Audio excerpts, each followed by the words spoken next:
adanya. Mau dibilang pemanggilan terserah, mau dibilang undangan terserah. Kalau saya itu kenapa? Karena ini membuat kesempatan saya untuk mengklarifikasi semua berita-berita yang dikembangkan. Dan itulah niat baiknya juga Polda supaya tidak kesana kemari. Nah, dan alhamdulillah tadi cepat sekali. Ya, kalau orang diperiksa itu 8 jam, 5 jam. Tadi 1 jam saja, 1 jam saya cerita. Karena ada beberapa poin, misalnya benar ndak SK ini kita keluarkan. Kan kalau penunjukan KPA kan pasti saya tanya. Iya. Benar ndak PPTK begini ini? Benar ndak mereka terlambat kemudian harus diperpanjang? Benar, ya kan begitu. Itu klarifikasi.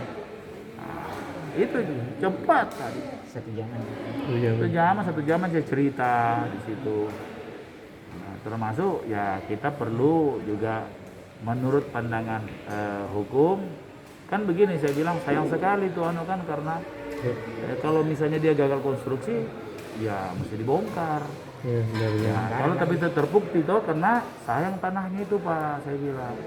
Jadi kalau selesai ini saya juga minta bantuan kepolisian karena kita butuh rumah sakit ini Pak.